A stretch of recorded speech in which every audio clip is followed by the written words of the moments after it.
Hi, today is a very special day. I'm coming to you from my friend Chef Halawa's house, and it's all about Bedouin food, specifically Palestinian and Jordanian. We're gonna have the ultimate Bedouin dish, which is called Mansaf, which is rice and lamb with a special yogurty sauce that's called jameed. We're gonna see him make it. And then we're gonna have the world famous Knafeh, which comes from the city of Nablus in Palestine, where they're famous for the cheese that's used in the dessert. And Chef Halawa makes it from scratch. So it's a real treat.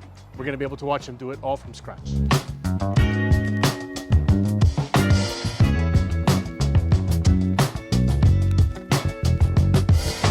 All right, so we're here inside in the kitchen of Chef Halawa, my friend. Thank you so much for inviting us.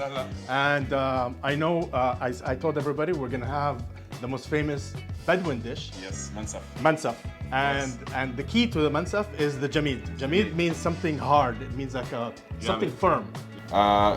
Jameed is basically dried yogurt. Back in the day, Bedouins didn't have any fridges or anything to keep their product cold, so they used to dry it with salt. And this can travel with them wherever they go. So this is probably the ultimate Bedouin dish because the Bedouins, you know, they don't have fridges, whatever, so they can just keep it dry, 100%. travel with it, They can and then so it's dehydrated and then it's rehydrated. Exactly. It's pretty hard. Yeah, it's Smell? rock hard. It smells really nice. Yeah. It's salty, and we're gonna make some. All right, let's do it. Let's do it. Here we have the lamb broth. I like to call it liquid gold. So this is the second main ingredient in this dish. Here I made the rice. The rice, of course, it's cooking on low heat. In a bit, we're gonna put it flat in a tray, and after that, we're gonna put the massage bread, then the rice. After that, we put the lahmeh and the musharrib.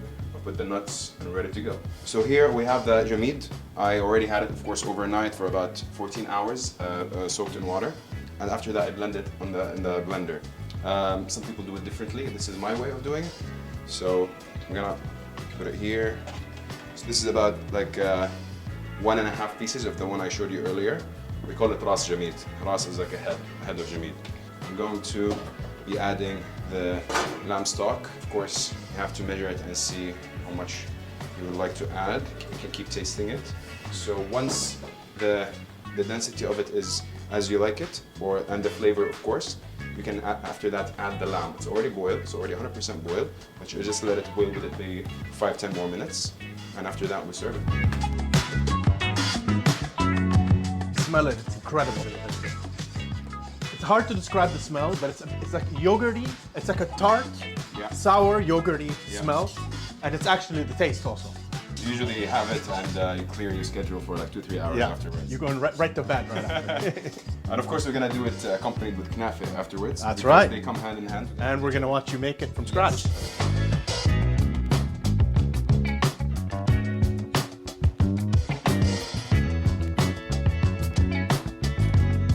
Given that the jameed is salty, we can't add salt to the lamb when it's boiling, because the salt will be taken from the jameed.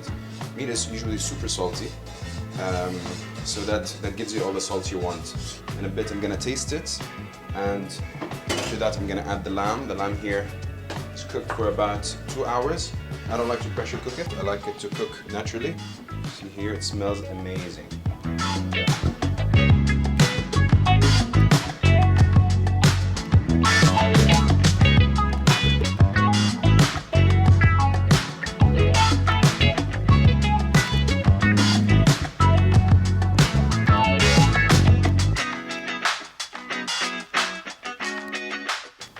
This lamb shank. It's my favorite part, the whole lamb. I'm gonna drop the meat and get all the flavors in. I see some bone marrow there. Yes, 100%. Yes.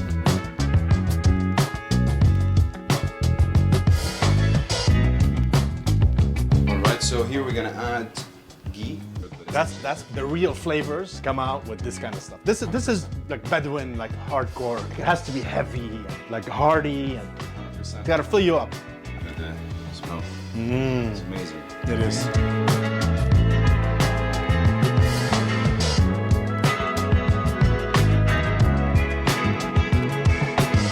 So who makes these things? So, so this is usually, of course, as we mentioned, done by Bedouins. But I want to highlight or give a shout out to Qadr al-Majali. Qadr al-Majali basically started this brand called Qadr al-Badiya. Qadr al-Badiya is a project that does jameed and cheese. Fantastic. And his product is, to be honest, in my opinion, far more superior to any of the jameeds I've tried before. Do the grandmas know that? They do. I'm sure they're proud of him because what he's doing is amazing. All right, so this is saj bread or marqoq bread as they call it. So usually this is the base under the rice. I put a bit of kurkum to give it a bit of color. All right, so I'm just gonna like separate the rice. Actually, me and my brother, we studied in Cairo, and once we had Mansaf for 14 days in a row. Oh wow! This was unintentional. We had no money, but we had a lot of food at home, especially jameed and meat and rice. So we basically ended up having Mansaf for 2 weeks in a row until our next allowance came.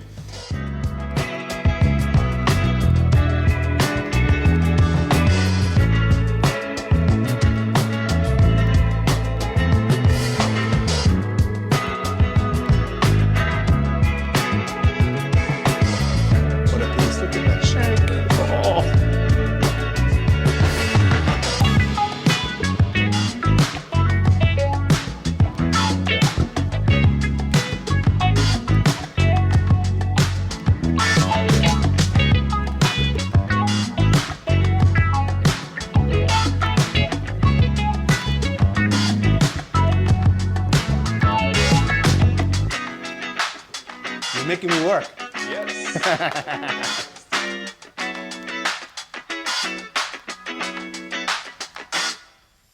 So nuts for Bedouin is a way of honoring your guests. Of course, showing generosity. Showing your hospitality, showing your generosity.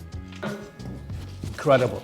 Now the important part, the taste test. I invited some friends, we're gonna eat, and let's see how it goes.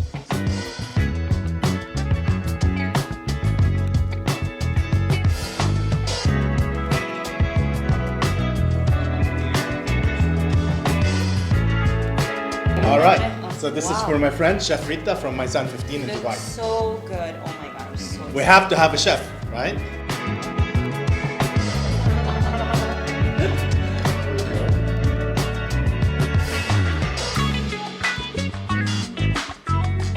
Here we go. Time for the taste test. I got the shank. Look at that. I'll definitely be eating the bone marrow. Definitely.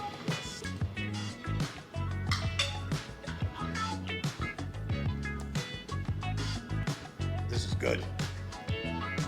Wow. It gets all out.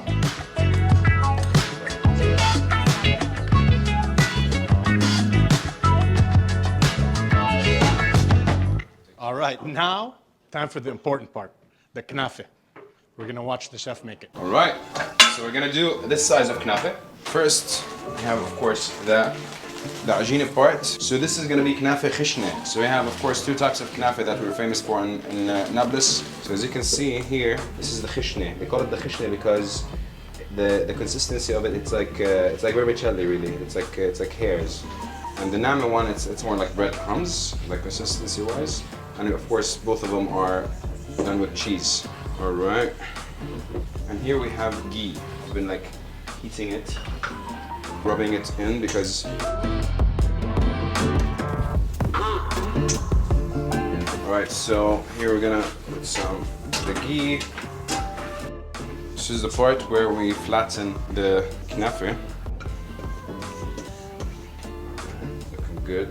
After that, we're gonna put the cheese on it. The cheese, of course, is one of the most important. I think it's the most important ingredient actually in knafeh. Right, look at this.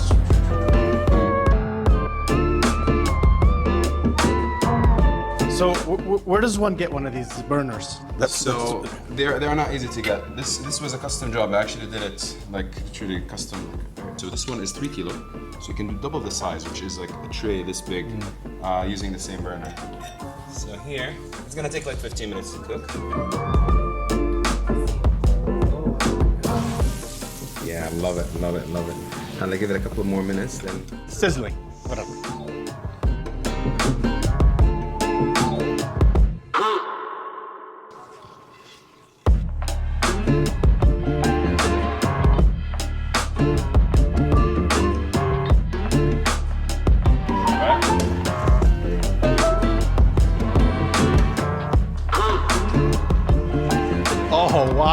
look at that. I wish you could smell it. It's incredible. There's the smell of the cheese. And there's no food dye on it.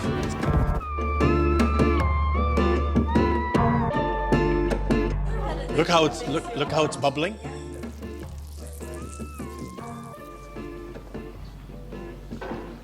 All right, guys, تفضلوا.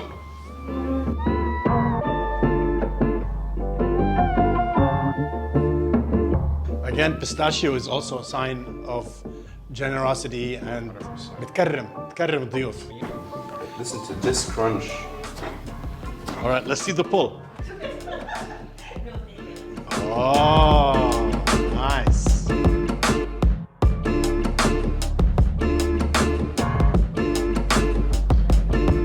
Okay, so now for the taste test. I'm here with Chef Sarah. She's my friend, and she's from Palestine, and she knows Knafeh. I can hear the crunch. I can smell. Good stuff. Food that makes your heart dance. You can taste the cheese. It's not overpowered by the sugar, by the syrup. Sure. So you get a little saltiness with some sweet and 100%. and the crunch of the top. صح حاجة اللي حابين enjoy.